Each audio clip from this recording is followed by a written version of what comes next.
Hello guys, welcome to nikshala.com. జర్మనీలో masters చదవాలనుకుంటా అందరు స్టూడెంట్స్కి one stop destination. nikshala.com website కంప్లీట్గా మారిపోయింది. కొత్త అప్డేట్స్ అండ్ కొత్త ఫీచర్స్తో ఇప్పుడు అది more student friendly and user ఫ్రెండ్లీగా మారింది. So do not forget to check out a new website.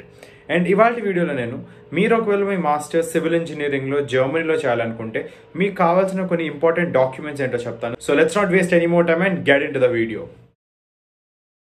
So మొదటిగా మీకు కావాల్సిన ఫస్ట్ డాక్యుమెంట్స్ మీ undergraduation transcripts and mark sheets. So మీ అండర్ గ్రాడ్యుయేషన్లో మీరు చదివిన ప్రతి semester mark sheet or transcript మీ దగ్గర ఉండాలి. దాంతోపాటు మీ కన్సాలిడేటెడ్ మార్క్స్ మెమో అని చెప్పి ఒక డాక్యుమెంట్ ఉంటుంది, అది మీ దగ్గర ఉండాలి. అండ్ ప్రొవిజనల్ సర్టిఫికేట్ కూడా ఉండాలి.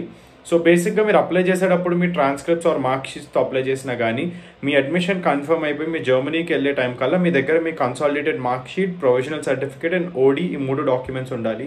ఇవి చాలా ఇంపార్టెంట్ డాక్యుమెంట్స్. మీ మాస్టర్స్ అప్పుడే కాదు, తర్వాత జాబ్ అప్పుడు కూడా మీ దగ్గర ఉండాల్సిన ఇంపార్టెంట్ డాక్యుమెంట్స్. సెకండ్ వచ్చేసి మీ దగ్గర ఉండాల్సిన డాక్యుమెంట్స్ స్టేట్మెంట్ ఆఫ్ పర్పస్.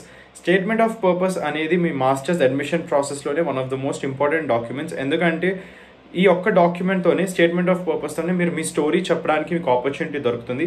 అసలు మీరు మాస్టర్స్ సివిల్ ఇంజనీరింగ్లో కానీ ఆ రిలేటెడ్ ఫీల్డ్స్లో ఎందుకు చేయాలనుకుంటున్నారు, జర్మనీలో ఎందుకు చేయాలనుకుంటున్నారు, ఆ స్పెసిఫిక్ యూనివర్సిటీలో చేయడానికి మీకున్న రీజనింగ్ ఏంటి, ఇది చేయడం వల్ల మీరు మీ కెరియర్ని ఎలా టర్న్ చేసుకోవాలనుకుంటున్నారు, ఎలా మౌల్డ్ చేసుకోవాలనుకుంటున్నారు, ఫ్యూచర్లో ఎలా సెటిల్ అవ్వాలనుకుంటున్నారు, ఇలాంటి వాటన్నిటికీ మీరు స్టేట్మెంట్ ఆఫ్ పర్పస్లో ఆన్సర్ చేసి మీ స్టోరీ యూనివర్సిటీ వాళ్ళకి చెప్పచ్చు.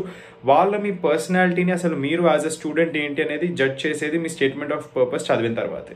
అండ్ థర్డ్ డాక్యుమెంట్ వచ్చేసి letter of recommendation. Me masters admission ప్రాసెస్లో మీరు 3 లెటర్స్ ఆఫ్ రికమెండేషన్ ఇవ్వాలి. ఒకవేళ మీకు వర్క్ ఎక్స్పీరియన్స్ లేదా ఏదైనా ఇంటర్న్షిప్ ఏదైనా చేస్తుంటే మీరు వర్క్ చేసిన ఆ ఆర్గనైజేషన్ ఏదైతే ఉంటుందో అక్కడ మిమ్మల్ని మెంటార్ చేసిన గైడ్ కానీ మీ బాస్ నుంచి మీరు ఒక LOR తీసుకోవచ్చు.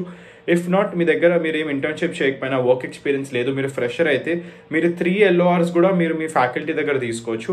యాజ్ ఇన్ ఒకటి మీకు టీచ్ చేసిన faculty, 2 me HOD and the third one can be me major project ఎందులో అయితే చేస్తారో మీ మేజర్ ప్రాజెక్ట్లో మీ గైడ్, మీ మెంటార్ ఫ్యాకల్టీ ఎవరైతే ఉంటారో ఆయన దగ్గర మీరు 3rd LOR తీసుకోవచ్చు.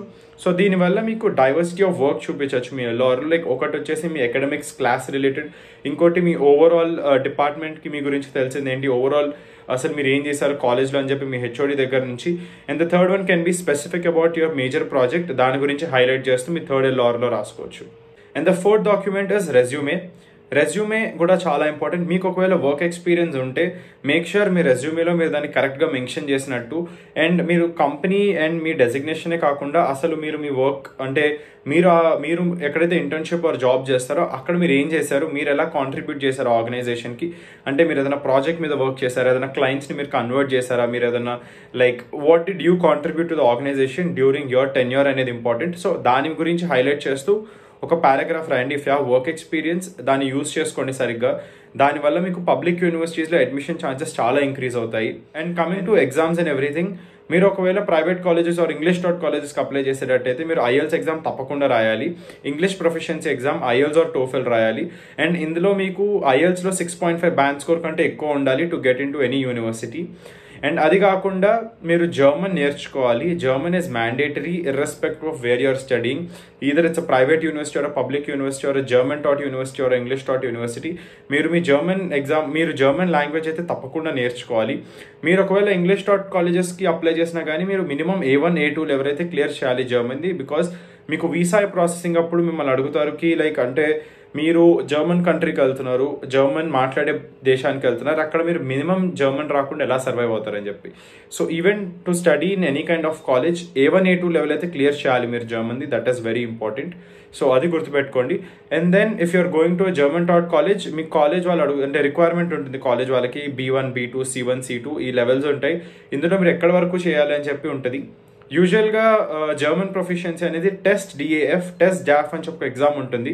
ఆ ఎగ్జామ్ రాసి ప్రూవ్ చేసుకోవాలి. సో మీరు ఎగ్జామ్ రాయాల్సి వస్తుంది to prove your proficiency in German language.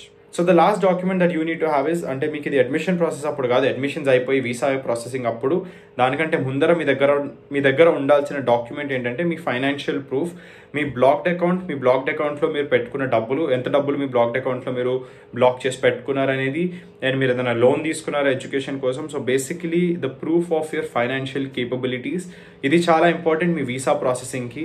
దీని గురించి మేము బ్లాక్డ్ అకౌంట్స్ గురించి సపరేట్గా ఇంకో వీడియో చేసాము. So check it out on our channel. ఆ వీడియో కూడా చూడండి, మీకు ఈ బ్లాక్డ్ అకౌంట్ గురించి చాలా ఇన్ఫర్మేషన్ ఉంటుంది ఆ వీడియోస్లో. So that's it. These are the important documents that you need to pursue your masters in civil engineering in Germany. So I hope ఈ వీడియో మీకు ఎంత కొంత ఉపయోగపడింది అనుకుంటున్నాను. Stay tune to our channel. If you like our content, do like, share and subscribe. Thank you for watching nextshala.com.